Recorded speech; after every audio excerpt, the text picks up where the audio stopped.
Bonjour à toutes et bonjour à tous, Valentin Franc avec vous pour ce webinaire du vendredi 3 novembre 2017.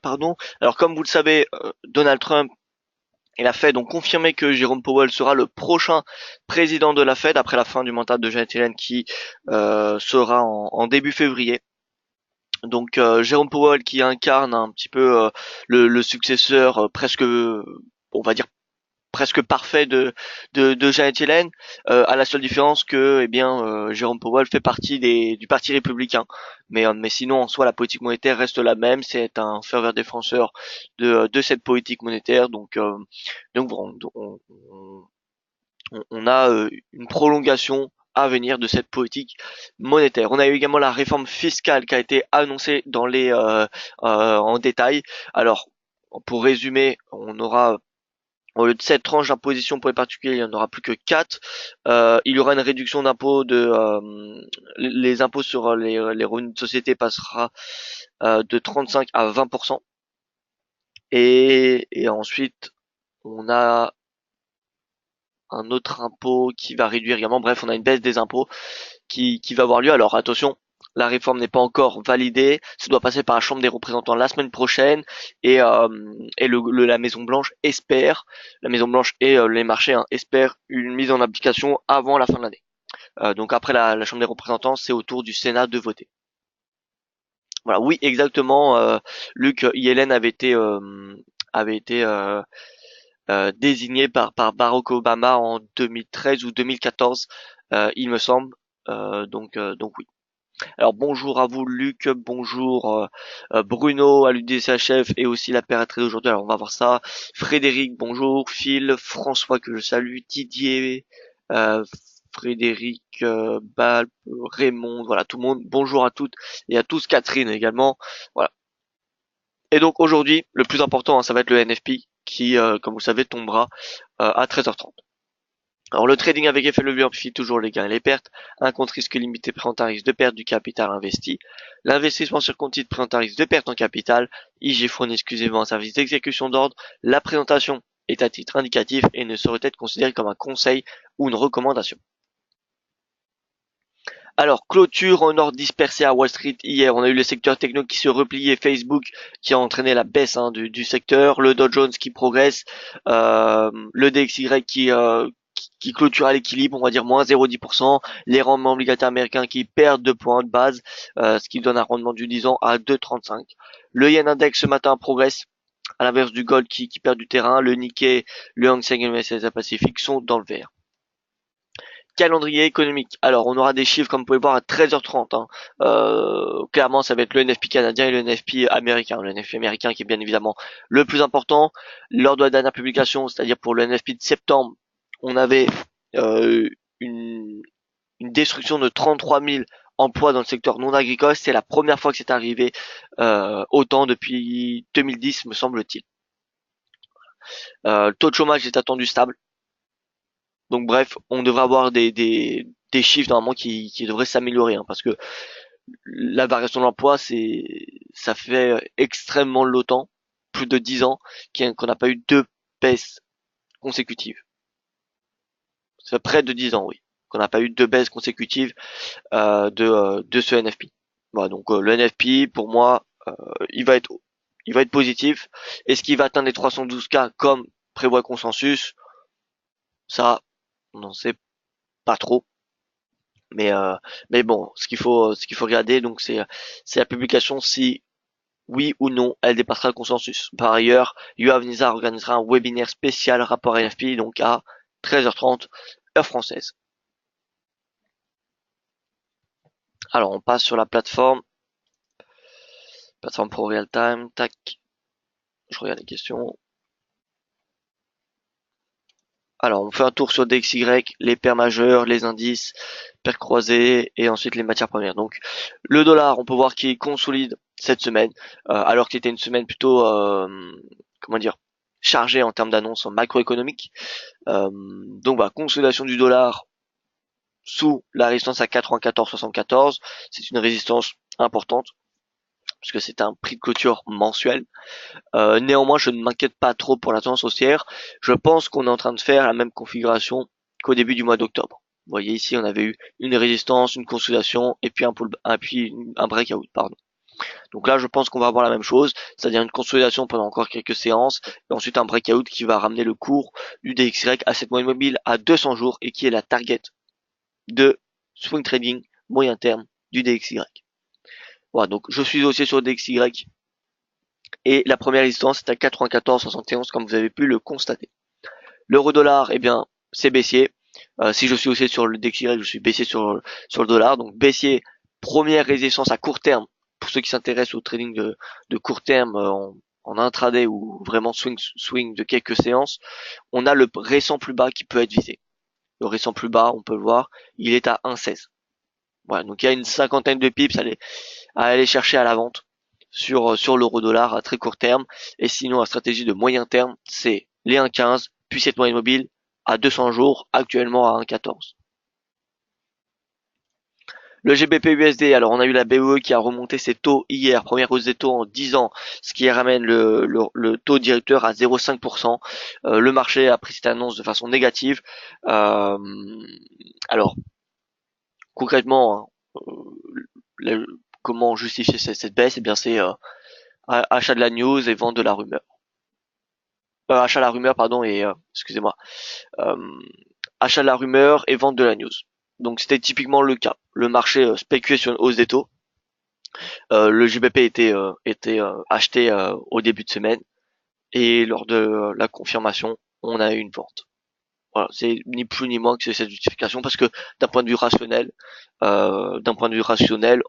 on aurait tout à penser que le cours aurait été haussé jusqu'à 1,34. Voilà. Maintenant, ça ne veut pas dire que le GBP-USD est baissier. Hein. Certes, on est en dessous de ce canal. Personnellement, je ne prends pas en considération cette clôture parce qu'on avait un fort momentum baissier. Donc voilà, la clôture d'aujourd'hui va être plus importante pour moi. Voilà. Et selon la clôture, eh bien, on pourra avoir euh, des scénarios en conséquence, tout simplement. Donc soit on sera baissier jusqu'à moyenne mobile à 200 jours. Attention, hein, bien qu'on ait eu ce momentum baissier, faut quand même remarquer qu'on est au-dessus des 1,30, qu'on est proche des 1,30 et qu'on est proche de la moyenne mobile à 200 jours. Donc là, on a quand même un fort niveau de support. Voilà, donc ce n'est pas à sous-estimer non plus. Le NZD-USD toujours en rebond. Le cours rebondit. L'USD CAD, on a une perte de vitesse de l'USD face au CAD. On a tout simplement le pétrole avec un plus haut de 2 ans, de 2 ans depuis l'été 2015. On est à 55 $ environ. Fort niveau de résistance. Est-ce qu'on va le dépasser ce niveau-là? À mon avis, non. Je pense que le cours va consolider, que le marché va consolider en attendant la prochaine réunion de l'OPEP qui aura lieu à la fin du mois. Et à ce moment-là, l'OPEP pourrait annoncer un prolongement du jet de la production jusqu'à la fin de l'année de 2018. Il y a un an, enfin pour la réunion de fin novembre, ça fera un an que le marché, que l'OPEP gèle sa production. Voilà. Donc c'est quand même quelque chose, enfin non, qui ne gèle pas sa production, mais qu'il a annoncé mettre en place un gel de la production. Son gel de la production, il avait commencé en janvier de cette année. Voilà, donc à la fin du mois, ça sera la même réunion qu'il y a un an, lorsque l'OPEP avait annoncé un gel de la production. Donc c'est assez quand même symbolique. Hein. Et c'est pour cela que l'OPEP pourrait annoncer à la fin du mois, eh bien, de prolonger encore une fois ce gel de la production.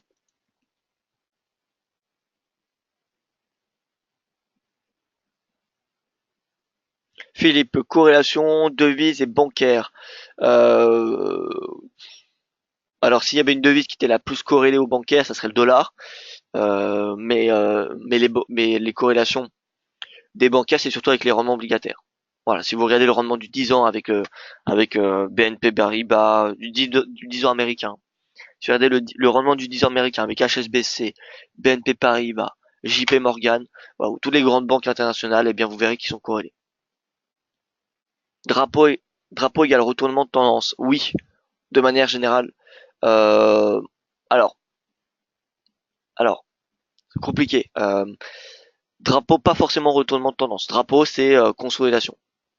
Voilà, on peut avoir un drapeau de momentum qui justifie, qui marque une consolidation, une respiration du momentum avant une reprise haussière. Donc non, de manière générale, ce n'est pas un retournement de tendance, c'est simplement une consolidation. Pourquoi l'euro-dollar ne bouge pas? Eh bien parce que le dollar ne bouge pas, tout simplement, il n'y a pas beaucoup de volatilité sur le dollar. Euh, Comme si le marché avait déjà pricé l'annonce de la Fed, ce qui était plutôt le cas, hein. Le statu quo de la Fed avait été pricé. Jérôme Powell, ça fait maintenant plus de 1 à 2 semaines qu'on retrouve son nom en tête des listes. Donc voilà, à part le NFP, pour moi c'est si le NFP ne fait pas bouger le marché, concrètement on va avoir un dollar qui va rester stable jusqu'à la prochaine réunion de la Fed en décembre prochain. Voilà, donc moi je pense que le NFP cet après-midi va redonner un petit peu de d'énergie, d'énergie tout simplement au marché.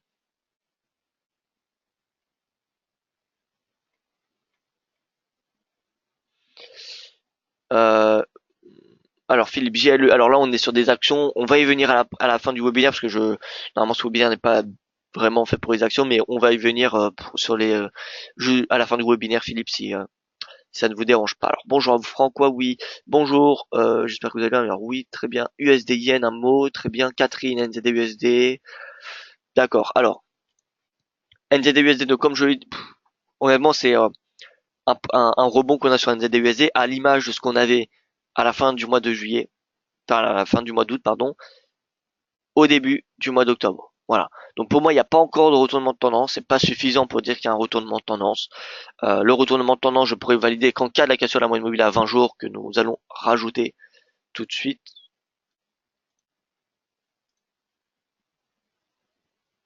Voilà. La moyenne mobile à 20 jours, elle est ici. C'est cette moyenne mobile là qui sera intéressante pour dire qu'on a un retournement de tendance. Et encore. Et encore. En tout cas, c'est le premier signal. Voilà. Donc le cours pourrait très bien remonter à cette moyenne mobile et repartir à la baisse à l'image de ce qu'on a connu au début du mois dernier. Voilà, donc pour moi, j'ai pas de stratégie à donner sur NZD USD actuellement. L'USD Yen, consolidation, le momentum, encore une fois, hein, c'est ça qu'il faut surveiller, hein, c'est cette oblique baissière de momentum. Tant qu'on n'a pas la cassure de cette oblique, on n'aura pas d'USD Yen qui ira chercher les 118. Voilà. Étant donné que le momentum normalement anticipe le prix, dès qu'on aura la cassure, on aura un signal haussier, on pourra acheter l'USD Yen direction 118. Mais pour le moment, à l'image du DXY qui est en consolidation, on n'a pas de mouvement sur l'USD Yen. Voilà. Pour que l'USD Yen parte à 118 et que le momentum casse son oblique baissière, il faudrait que le DXY casse son récent plus haut, cette résistance à 94,71.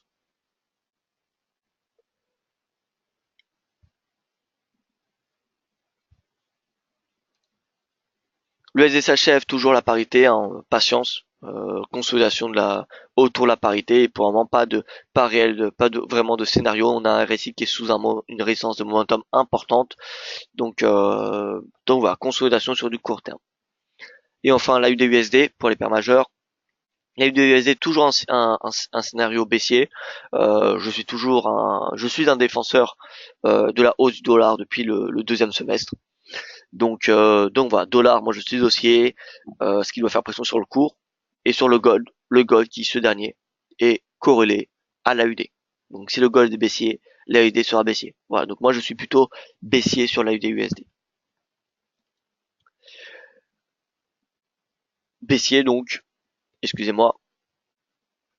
Donc là on est revenu, vous voyez que le cours, cette moyenne mobile à 200 jours a été très importante encore une fois. Retour sur ce support là, objectif de court terme, 0,7656. Maintenant, attention, je vous rappelle qu'on a le NFP aujourd'hui, hein. Donc c'est quitte ou double pour aujourd'hui. Le Nikkei qui a progressé cette nuit, comme on peut le voir, il atteint une nouvelle résistance à 22 500. La prochaine résistance se situe à 25 000. L'Eurostoxx, si on peut voir les autres marchés actions, les autres indices européens, pardon, qui sont dans le rouge, hein, ce matin. Voilà, sous résistance, sous le plus haut, le récent plus haut annuel. Donc l'Eurostoxx à 3007, petite consolidation en attendant que le RSI reparte à la baisse, tout simplement que le momentum respire afin de refaire une impulsion haussière. Si on a une impulsion haussière alors que le RSI est dans une zone d'excès, ça peut être dangereux à l'avenir pour l'Eurostoxx, parce que le retracement pourrait être très important. Voilà, donc c'est les tendances, je vous rappelle, sont composées de phases d'impulsion et de respiration. Donc là, on a une impulsion. Moi, ce que j'attends, c'est une respiration. Une respiration jusqu'à où? Alors, d'après Fibonacci, on pourrait avoir une consolidation jusqu'à 38,2. Voilà, si on a un retour à 3576, ça pourrait être intéressant pour passer à l'achat.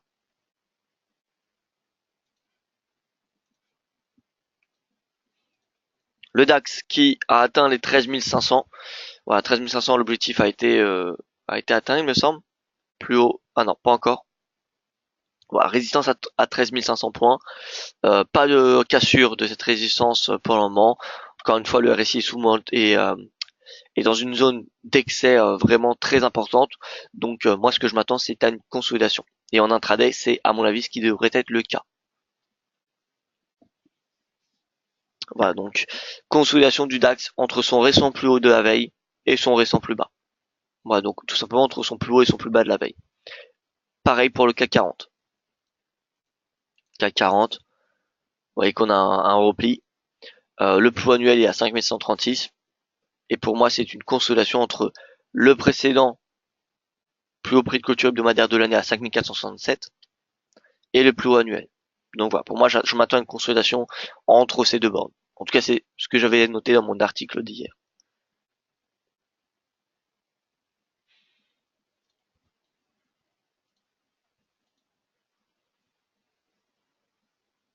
GBP-USD pullback possible de la part de Philippe. Alors, pullback, c'est-à-dire jusqu'à où? Est-ce que c'est un pullback haussier ou baissier que vous voulez indiquer?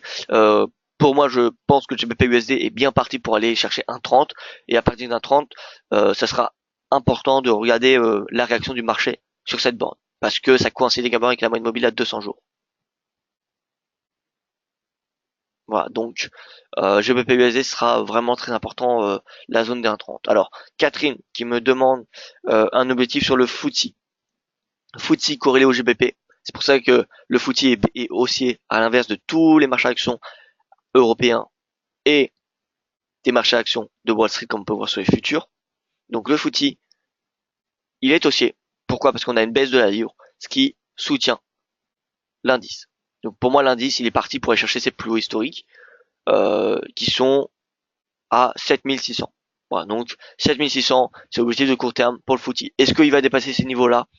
En fait, tant que la livre est baissière, ça va soutenir le FTSE. Donc tout va dépendre de votre point de vue sur la livre. Si vous êtes haussier sur la livre sterling face à l'euro et face au dollar, alors concrètement ne visez pas au-dessus du plus haut historique sur le FTSE.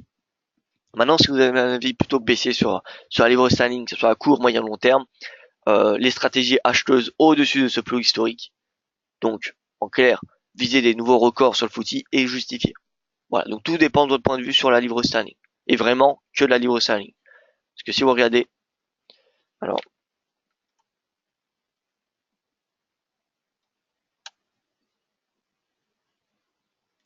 voilà le FTSE qui est ici, qui est devant nous, et on va mettre le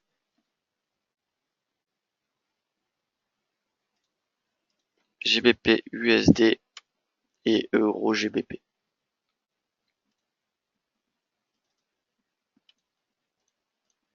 Donc en vert, en bleu pardon, c'est l'euro face à la livre, et en vert c'est la livre face au dollar.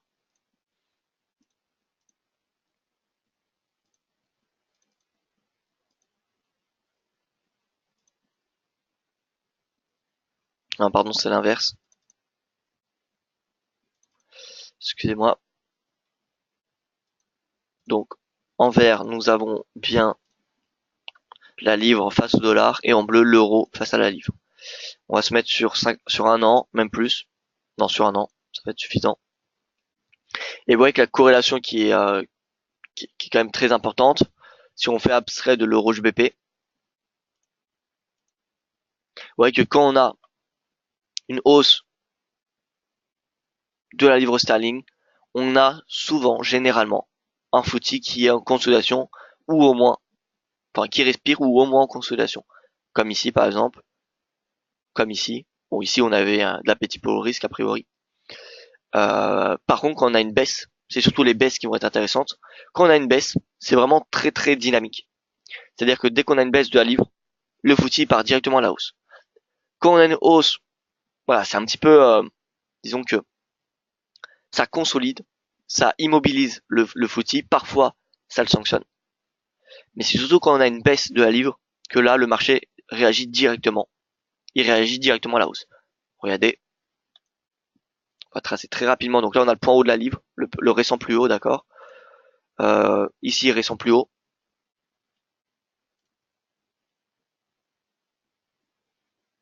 Ici, récent plus haut.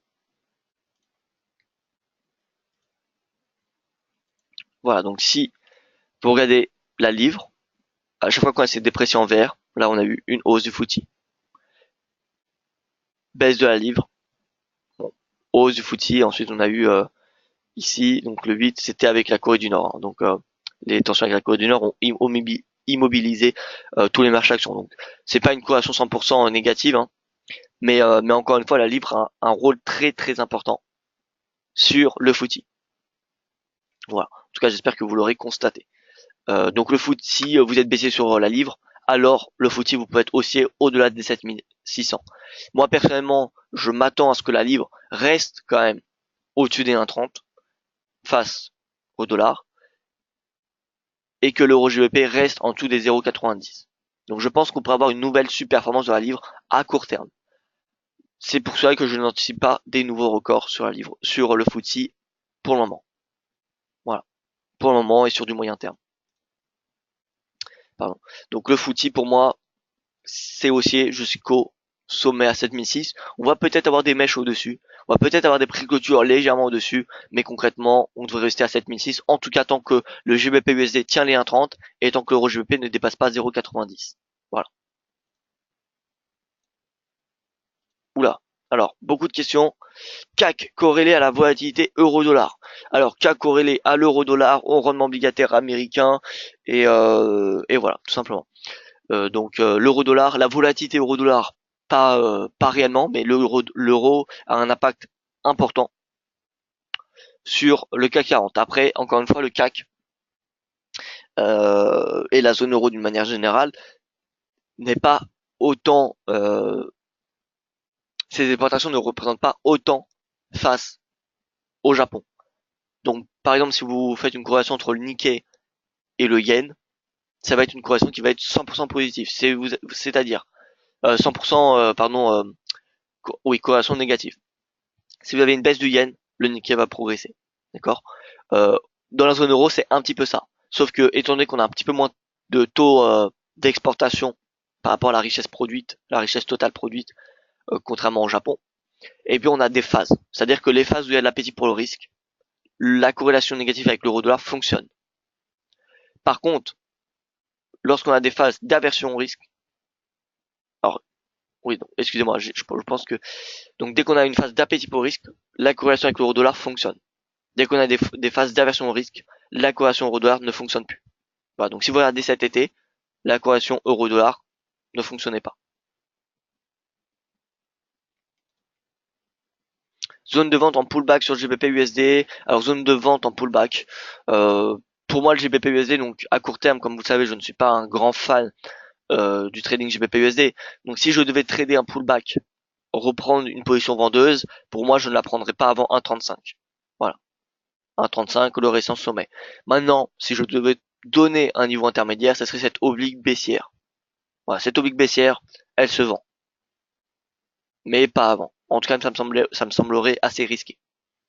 Dow Jones est corrélé surtout au pétrole. Alors le pétrole a un impact sur le Dow Jones, mais ils sont pas corrélés. Si vous superposez les deux, c'est pas parce que le pétrole monte que le Dow Jones va monter. Voilà, il y a plus de facteurs que cela. Mais oui, le pétrole a un impact sur le Dow Jones et sur les marchés actions d'une manière générale.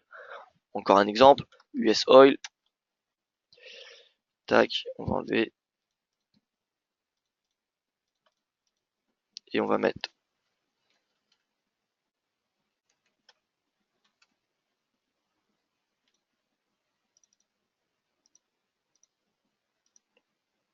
Dow Jones en bleu, pétrole en noir. Voilà, donc vous pouvez voir que c'est pas parce que le pétrole baisse que le Dow Jones va baisser. Hein. Voilà. Par contre, les impulsions haussières sont appréciées. Les impulsions haussières sont appréciées. Donc dès qu'on a une appréciation du pétrole, on va tendance à avoir tous les marchés actions, dont le Dow Jones, qui est l'indice américain le plus exposé au secteur de l'énergie. Donc dès qu'on aura une hausse du pétrole, c'est généralement le Dow qui va surperformer. Voilà. Et dès qu'on aura une hausse du secteur techno, eh bien ce sera le Nasdaq, puis le S&P, et en dernier, le Dow Jones. Parce que le Dow Jones a une part moins importante et moins exposée au secteur techno que le S&P ou le Nasdaq. Voilà, donc il n'y a pas que le pétrole. La corrélation, honnêtement, je trouve pas de corrélation qui pourrait être extrêmement positive avec le Dow Jones. C'est plutôt un cocktail de corrélation, c'est-à-dire qu'on a le pétrole et on va voir les rendements obligataires américains. Voilà, des rendements qui progressent, qui augmentent, d'accord, des rendements à 10 ans par exemple qui augmentent, ça va soutenir les bourses.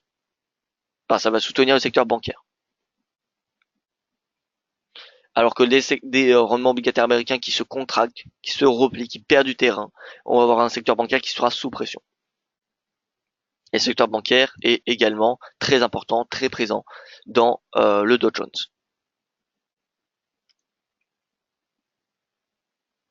Alors une analyse sur le DAX 30 de la part de Pierre-Yves. Alors je reviens sur le DAX 30.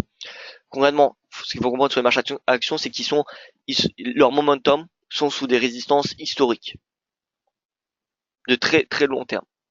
D'accord. Donc moi ce que je m'attends, c'est que le RSI respire. Si le RSI respire, on a soit une baisse du cours ou au mieux on a une consolidation, à l'image de ce qu'on a eu ici. Vous voyez, on a une consolidation du cours et pourtant le RSI avait respiré, ce qui avait ensuite permis une nouvelle impulsion. Voilà, donc moi c'est un petit peu cela que je m'attends, c'est une baisse du RSI pour avoir une nouvelle impulsion. Donc pour moi je suis neutre sur les marchés actions européens dorénavant tant que le RSI ne respire pas réellement.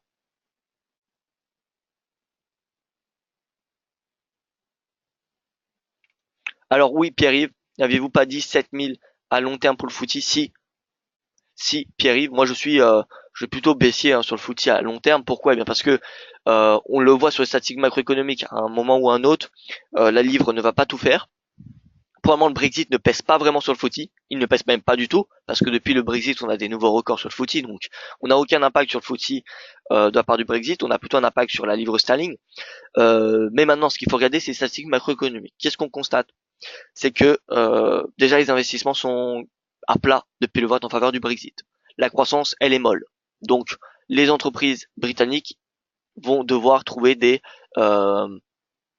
sources de croissance, des nouvelles sources de croissance, parce qu'au Royaume-Uni, eh bien, la croissance, elle sous-performe la croissance mondiale, elle sous-performe son premier partenaire économique, celle de la zone euro, et elle sous-performe les États-Unis. Donc il y a un impact économique sur l'économie euh, qui ne se fait pas encore ressentir sur les résultats des entreprises. Voilà. Donc pour le moment,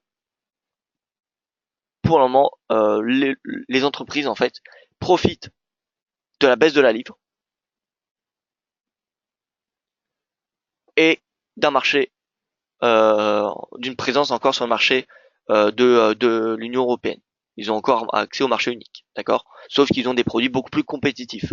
Donc on n'a aucun vraiment, pas vraiment sur les résultats d'impact sur les entreprises britanniques, même si les investissements diminuent fortement.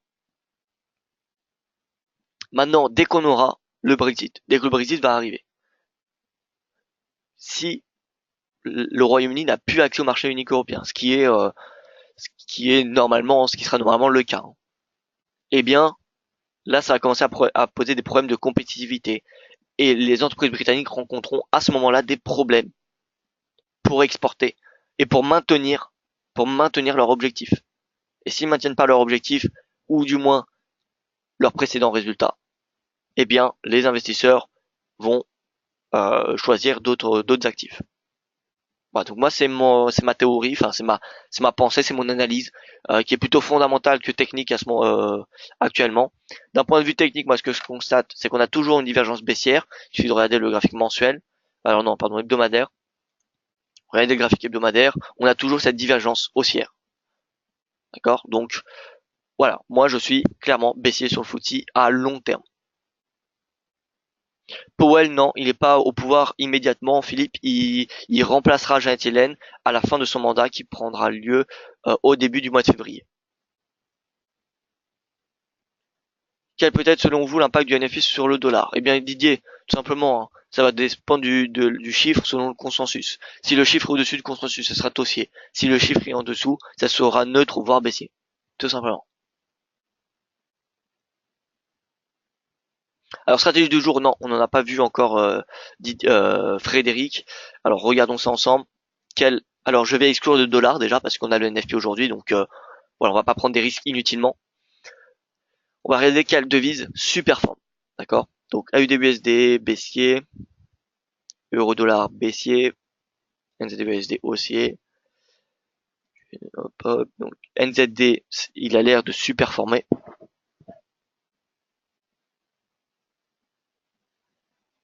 NZD superforme en intraday. Euh, et à l'inverse, la devise qui sous-performe a l'air d'être l'euro, mais alors, ou l'AUD même. Euro AUD. Donc l'AUD sous-performe.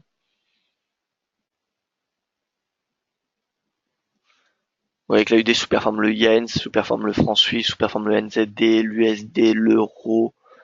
On va regarder l'AUD CAD.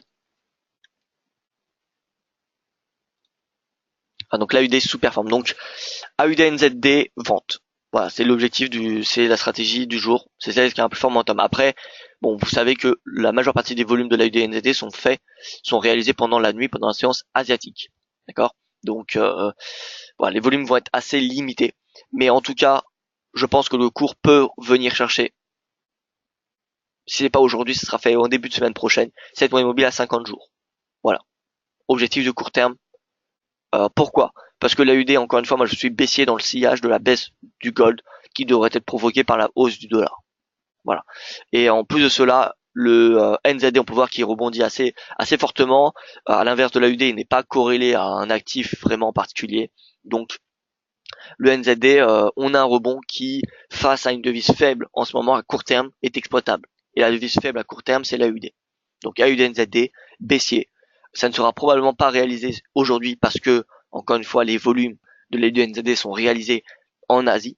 Donc ça devrait être plutôt calme aujourd'hui. Mais on peut imaginer que dimanche dans la nuit ou lundi matin, cet objectif soit atteint. Maintenant, si vous ne voulez pas, si vous voulez avoir une devise européenne dedans, parce que pour avoir des volumes tout simplement, on va regarder la devise européenne ou américaine, pardon. Alors CHF, Euro CHF, baissier.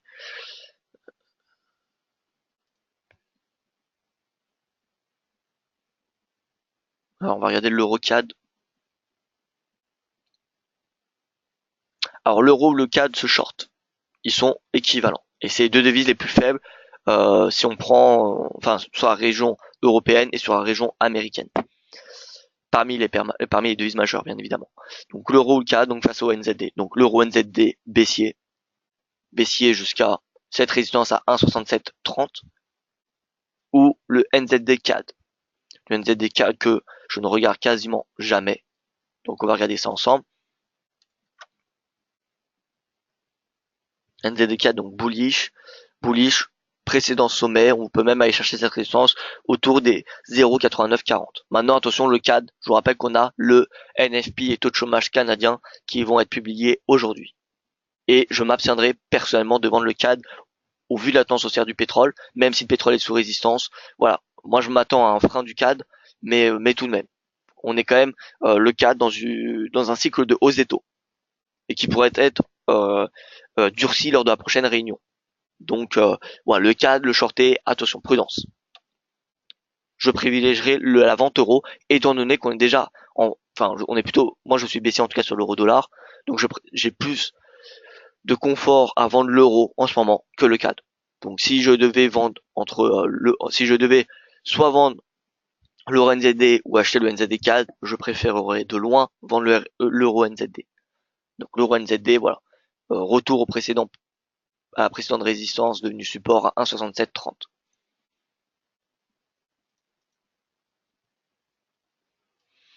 Alors, exactement Philippe. Oui, merci. Le pétrole soutenait la croissance. Voilà. Le pétrole soutenait la croissance. Pas que, mais voilà, il soutenait la croissance. Là, la hausse du pétrole, c'est surtout lié à la spéculation du marché sur une prolongation, sur une prolongation du gel de la production de l'OPEP. Voilà, c'est vraiment la spéculation.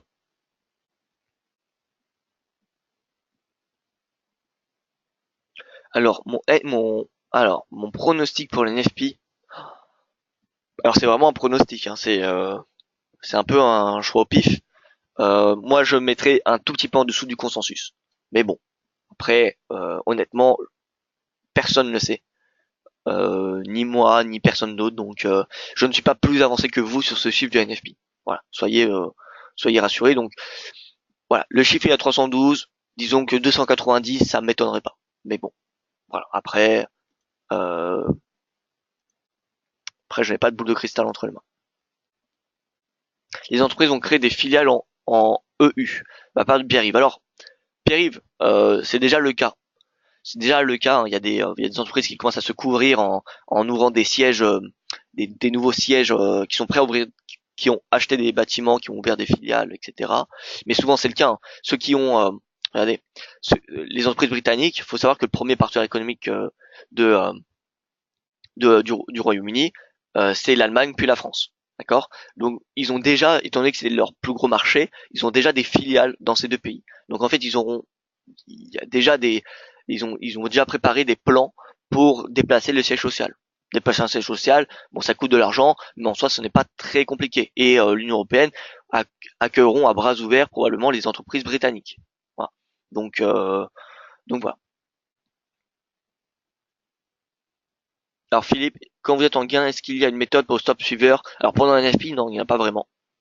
Pendant un NFP, il n'y a pas de stratégie. Hein. Le Brent influencé par le NFP, alors tous les actifs cotés face au dollar. Après, bon, généralement, le pétrole, c'est pas quelque chose qui va vraiment très réagir à un NFP. Certes, il va avoir du mouvement parce qu'il est corrélé face au dollar, donc le dollar va changer, donc va beaucoup évoluer, donc forcément on aura un impact, mais il sera assez minime sur le Brent. Voilà. Par contre, sur le gold, il sera important.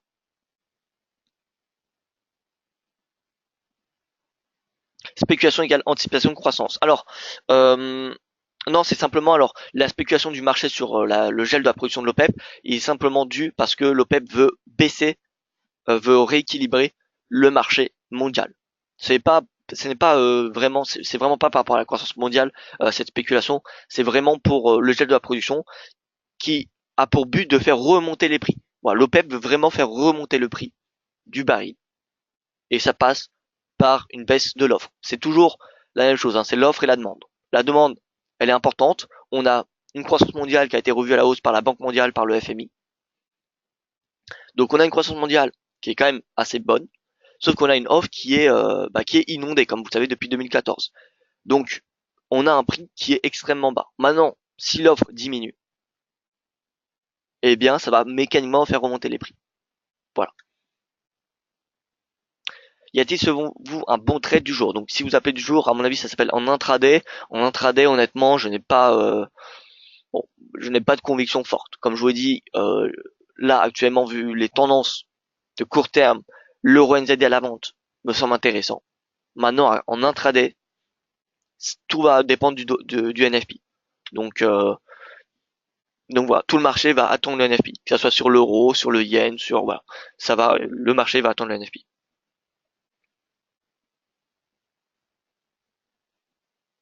Alors Philippe, qui nous dit oh, merci beaucoup, faudrait que je regarde, j'y connais pas grand chose en crise pétrolière, bulle ou pas. Alors Philippe, moi ce que je vous invite, on a un guide de trading qui a été rédigé sur le marché justement du pétrole, qui a été rédigé cet été, qui est honnêtement qui est plutôt intéressant. Voilà, je vous invite à le lire. Alors voilà, comprendre les principaux fondamentaux du pétrole. Et on en a un autre, il me semble. Alors non, non. Voilà, c'est celui-là. Guide avancé. Voilà, faut pas être un génie pour comprendre, mais il est vraiment très intéressant. Voilà, c'est pas un guide de trading qui va vous apprendre qu'est-ce que c'est un baril de pétrole, hein. Mais ça vous donne un état du marché, qu'est-ce que fait réagir le pétrole, etc., etc. Donc ça peut être intéressant.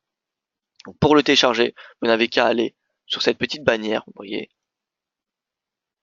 guide avancé, et ensuite, bah voilà, vous cliquez, vous mettez vos coordonnées. Donc de toute façon, c'est les mêmes que vous avez mis pour vous inscrire au webinaire. Donc voilà. Voilà, écoutez, moi je n'ai plus rien à rajouter. Je vous remercie pour votre attention et je vous donne rendez-vous donc à 13h30, un petit peu avant 13h30. Regardez, c'est le webinaire spécial rapport NFP excusez-moi, présenté par Yoav Nizar à 14h15. Alors normalement c'est pas 14h15, ça devrait être un peu plus tôt, étant donné que le NFP, on a eu le décalage horaire, donc il me semble que le NFP il va être un peu plus tôt. Alors laissez-moi confirmer cela. 13h30. C'est bien 13h30, hein. Donc ça sera à 13h15 ce webinaire. Je vais changer l'heure dans quelques minutes, d'accord? Donc à 13h15, webinaire spécial NFI avec Yoav Nizar. Voilà. Merci à vous pour votre attention. Excellente journée et à plus tard sur les réseaux sociaux. Et sinon, bon week-end et à lundi.